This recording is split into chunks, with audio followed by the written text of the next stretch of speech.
Welcome to a divisional round edition of Bills by the Numbers, where we let the stats tell you where the Bills are at. We're presented by FanDuel. Make every moment more. Coming your way, we take a look at how much has changed with the Ravens and the Bills since their first meeting all the way back in Week 4. Should there be an inventive approach to stop Baltimore's top-ranked run game? And we'll have our one burning question. Let's get amped!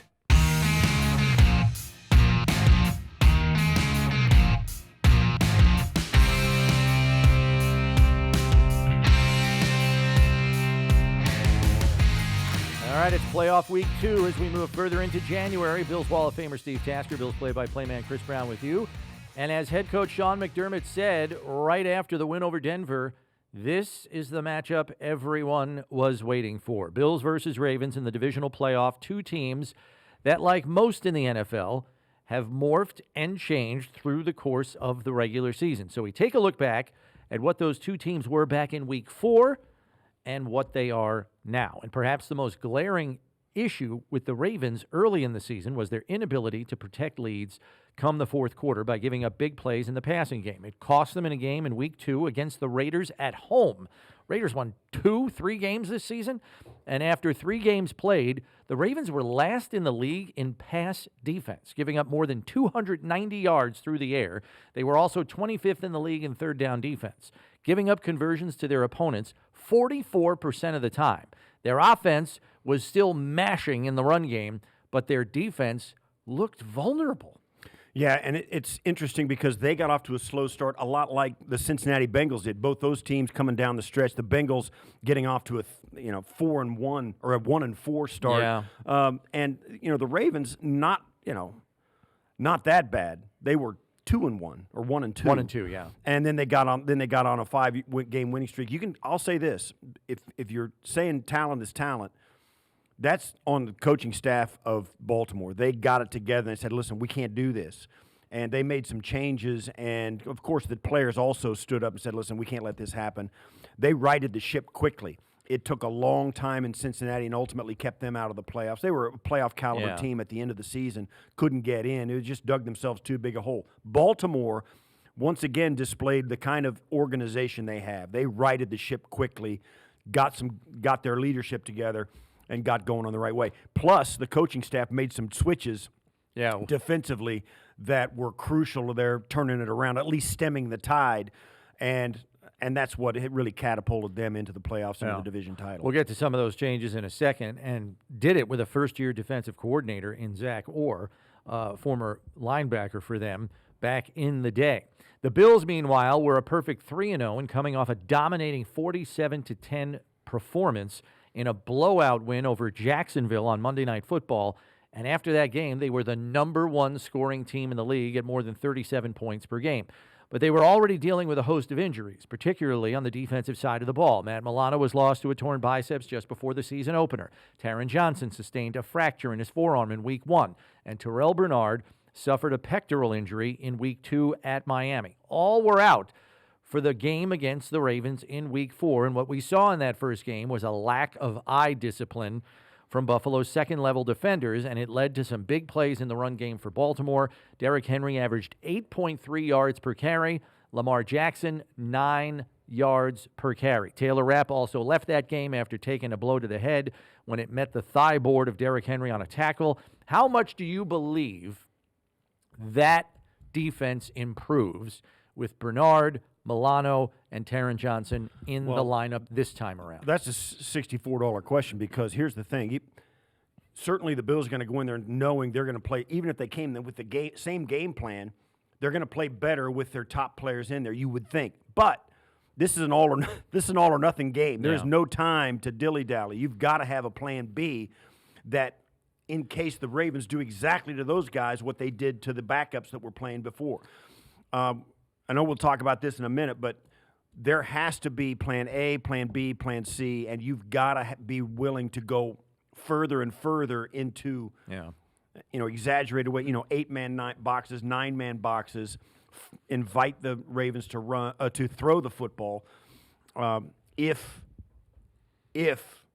they do to your frontline players what they did to your second-line players. I think it's safe to feel like the eye discipline will be better. Terrel Bernard, one of the most instinctive players on the team, sees stuff early, is rarely fooled. So I would anticipate he will be sound with his eye discipline. Milano, the way he has played the last couple of times out, encourages me that he can play with eye discipline and not get fooled, and the same goes for Taron Johnson. So you have three, I would say two veteran players in Johnson and Milano, a young veteran player in Bernard, who's in charge of the whole operation anyway. All three of them should make it a step up in performance at the second level of the defense. So I'm encouraged that it will be better. And you think about the way in which McDermott and Babbage have deployed Milano and Bernard when they are together on the field, whether they've got them right up on the line of scrimmage in the A or the B gap, threatening to blitz or to penetrate in some way, or even using Milano occasionally as an outside blitzer off the edge, which we saw last year in the playoffs, and it worked with pretty good effectiveness. I'm encouraged that having those guys on the field as well affords the defensive staff more variety in what they can call because they're so familiar with the defense. Buffalo wasn't able to take advantage of what was a suspect Ravens secondary back in Week 4, and the Ravens have shored that up in the second half of the season, where they went from the worst pass defense to the sixth best pass defense in the league. And from Week 11 to the end of the regular season, they were number 1 in the league in pass defense. Third in completion percentage allowed at just 59%. The key was benching safety Marcus Williams, moving Kyle Hamilton to a true safety position instead of a rover hybrid nickel guy. Right. And then they also put Ardarius Washington, a backup, at the other safety position. And even though he's 5'8" and 180 pounds, the guy packs a punch. So Hamilton has been running the back, the back end of the defense. Right. What a difference. Absolutely. And I think, too, they started calling defenses slightly differently as well. I would think they simplified it back there and started letting guys run to the ball. Whenever you see a defense improve the way Baltimore's did, it's not overarching change. Certainly the personnel changes are huge, but I think it's also about the way the coaching staff is handling that defense. They're throwing out a couple of paragraphs in the playbook saying, hey, don't think about all that stuff. Just go. And they turned these guys loose a little bit more. Plus, they got guys in there that were communicating a little better. They simplified it in the back end. And I think as a result, they started flying around a little bit more and playing with more confidence. Yeah. It's never one simple answer when you get a marked improvement like this. But certainly when you put a different guy in there, things change. And then when the coaching staff changes their handling of it. Wade Phillips, former Bills coach, was notorious for this. Their game plan was this big, real thin game plan, but, man, the guys knew it. And when you free guys up, they play a lot better. And good defenses, the good defenses don't have to think about much. They play. The great defenses have a thick playbook, and they still don't have to think about it. They know all of that stuff. Yeah. It's hard to get there, though. I'm kind of hoping that with Kyle Hamilton in a defined position and role is easier for Josh Allen and Joe Brady to identify and make play calls off of respectively. He was kind of a rover player. You never knew where he was going to line up before he was moved to strict safety position. And look, he'll wander around and creep up to the line of scrimmage at times, even now in this new role that he has. But I'm wondering if by giving him a defined safety role and entrusting him with running that back end of the defense, which he does, that it'll help Josh and Joe Brady identify, okay, here's where this guy is. I can look him off here and throw there, or he's not going to be a factor on this play because our concept runs away from him, so this should be open. I'm wondering if it provides better tells. I'm hoping it provides better tells in the passing game for Josh and Joe Brady through the course of this game, knowing he's in a defined, he's easier to strict find, role. Yeah. You know what I mean? Yeah, he's easier to find. And plus, too, this was back in Week 4, so, 4 months later, you've got a lot of film on them. Have watched just about everything. And you've seen them in games where they had to win, just like this playoff game. Where they had to pull out all the stops against the Steelers to get the division title, all of that. So you're going to have a handle on what they do. The question is, can you do it? You look back at where the season was. The Ravens lumped up the Bills big time, and this was after the Bills were scoring 31, 34, 47 in the first 3 weeks of the season. Then they got beat by the Ravens, and there's no doubt that the Houston Texans came in the very next week and did some of the same things to the Buffalo Bills. Then the Jets came in with their good defense and kind of tried to do the same thing, but the Jets didn't have the firepower to score enough points. They held those 3 games, 10 points against the Ravens, 20 points against the Texans, and then only 23 against the Jets. Those 3 weeks in there were defense saying, I think we got a handle on it. Then the Bills found some answers. They got some personnel to emerge in their roster, and then they went 34, 31, 30, 30, 30, 35, 42, 48. They were ringing it up. They had some answers for what NFL defenses saw in them and were trying to take away. Yeah. Other areas where the Bills and Ravens have improved offensively, third down conversion rate. Both teams were hovering around the top 10 back in week 4. By the end of the season, Bills were 7th in third down conversion rate, Ravens 3rd in the league. Passing game, Ravens were 10th, Bills were 14th in week 4. By season's end, they were 7th and 9th. And red zone touchdown percentage. The Bills held steady in the number 2 spot in the league virtually all season long and finished there at the end of the season with a 71% success rate. Ravens went from 10th in red zone touchdown percentage to number 1 in the league with a 74% success rate. Does that lead you to believe, Steve, that this game could get up into the 30s? At least one of these teams will be in the 30s, yeah. Maybe not both, but one of them will. And I think that's the team, that has a chance, obviously has a chance to win. I think, yeah, there's a chance both of them could get there. Yeah.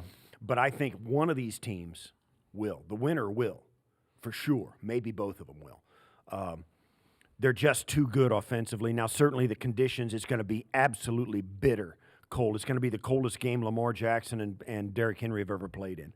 It's going to be in the teens with wind chills down around saying 0. Single digits potentially by kickoff. So that'll be a factor in it. And so maybe they don't quite get there, but I think, yes, I think one of these teams at least gets into the 30s. I just think both offenses are too efficient. Right. They have too many different cards they can play. And look, the Ravens defense, number 1 in run defense, and we'll get to that in a second as well. And they've been stout and better against the pass. I think the Bills defense has somewhat rounded into form as well in terms of shoring up the run front and making it better. I don't know if it's elite, but it's better. And then third down has improved here as they've moved into the postseason through the last month or so, where they're getting off the field at a little bit better rate than they were during that stretch from like week 8 to week 15, where they just could not get off the field at all. They are better in both of those areas. Is it enough to keep, the Ravens? I could see a 34-31 game. I really could. Yeah. Finally, on special teams, both teams saw their kickers struggle this season. Both Justin Tucker and Tyler Bass each missed 10 kicks. Tucker missed 8 field goal attempts and 2 point-after attempts. Bass missed 5 field goal attempts, 5 point-after tries. We should mention that Tucker has not missed a kick since week 14. Bass has not missed a field goal attempt since week 15, but did miss a point-after try in week 18 at New England.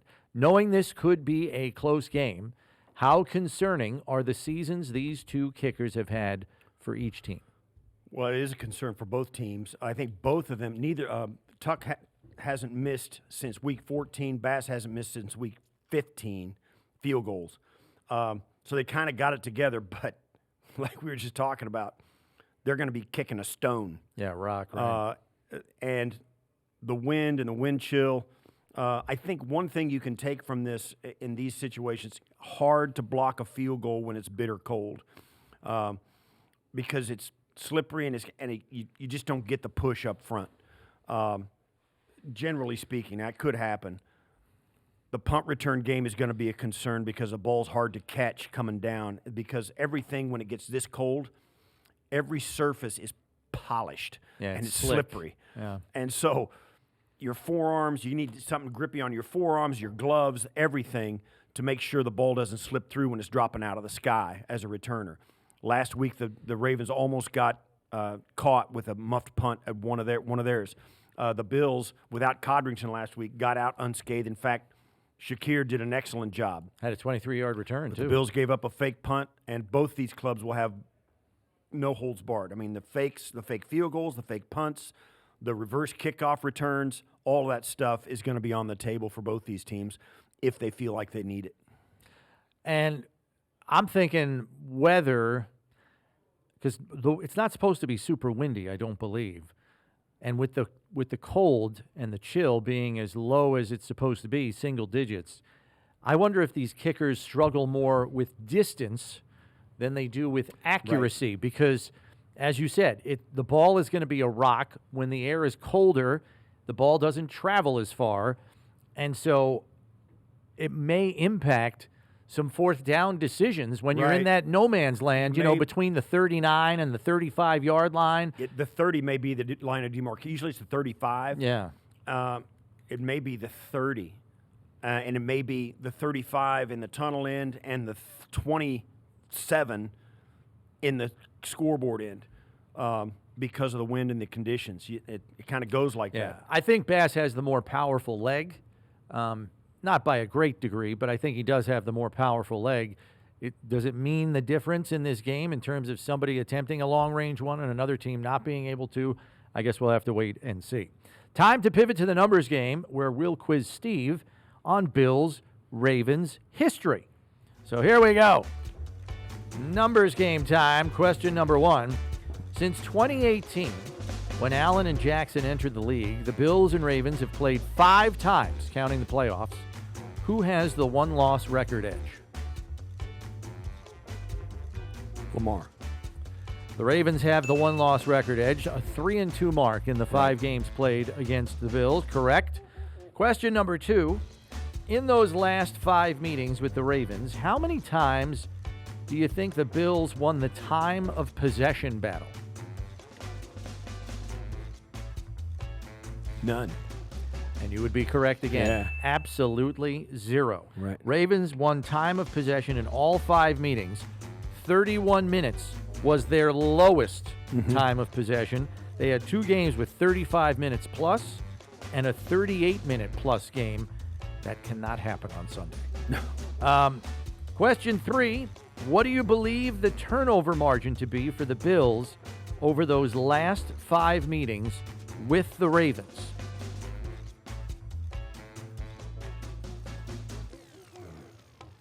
That 2000. So they're 2-3. That 2018 game was ugly. Right. I'll say even. You nailed it, Steve. How about it, baby? They are even. You are 3 for 3. Each team has had 6 turnovers in those 5 games. All right, you got a chance for the clean sweep here. Question number 4. What has been the highest point total in a game over these last 5 meetings with the Ravens for the Bills? Highest point total in one of those 5 games, what was it? I say it's 23. Steve, it is a clean sweep for Mr. Tasker, maybe for the first time ever in the numbers game. 23 points. I think we need to say this. It will likely take more than that to get a victory on Sunday. Congratulations, Steve. Yeah. Clean sweep and no hesitation. I took a guess because I had just looked at the 23-20 win they had in Baltimore. Yeah, when 2 years ago. Poyer intercepted it late and they went down and scored. That's what gives me the idea that the team that makes the last great defensive play is going to win the game. Yeah. Either to ice it or to give their offense a chance to go down and tie it or win it. The last good defensive play in this game wins it or gives you a chance to win it. All right. Bills fans, get in on the action with FanDuel, America's #1 sportsbook. Just download the app today to play any way you want. Plus, with live betting, you'll get updated odds on games that have already started. Best of all, you'll get paid your winnings fast. Make every moment more with FanDuel, official sportsbook partner of the Buffalo Bills. Well, you know what time it is, Steve. It's time now for our one burning question. And the question is this. Can the Bills' run game approach the level of success against the top-ranked run defense of the Ravens that they had against the third-ranked run defense of the Broncos last week? I will say no, because they're not going to rush for 210 yards. But you would take 150, right? you take that much. Right. You're not going to get 200 yards against this defense, I don't think. Yeah, they only give up 80 a game. Right. But if you can get them, over that, halfway over that, 120 yards, halfway over their 80 yards, 50% increase of what they're really giving up, you got a chance at it. But yeah, I think they can do that. They get 100 plus because they're good enough to do that against anybody. But they're not going to snap off 210 against this team like they did Broncos last week. Yeah, if you look at the Ravens' last loss, it was to Philadelphia 6 weeks ago, and Saquon Barkley ran for 107. Right. And it was enough to get the victory. So I would tend to agree with you. You have to be efficient enough there to stay balanced. So that, to me, is the key more than whatever the rushing total is. Right. I just think you have to be effective enough to keep the Baltimore defense honest so they can't go tee off on Josh, which they were able to do in the meeting back in week 4 because the game got lopsided. Bills were in all pass mode, and then all of a sudden Kyle Van Noy and Odafe Owe are sacking Josh 3 times in the game, the most sacks they've given up in a game this season. Yeah. So it's important. Our closing figure deals with Josh Allen, who typically raises his game in the postseason, as we know. And we saw it again last week in the wild card round when he went 20 for 26 passing for 264 yards and a pair of touchdown tosses in the win over Denver. Allen now has 5 career playoff games with 2 passing touchdowns, 0 interceptions, and at least a 70% completion percentage. The same total that Tom Brady had in his entire postseason career. Only Patrick Mahomes with 7 and Steve Young with 6 have more such games in NFL playoff history. Pretty select company, and the guy's career is only half over. That'll do it for this edition. Make sure you subscribe on your podcast platform of choice because when you need to know about the Bills, you need to check Bills by the Numbers. For Steve Tasker, I'm Chris Brown. Thanks for listening. Enjoy the game. We'll catch you next time, everybody.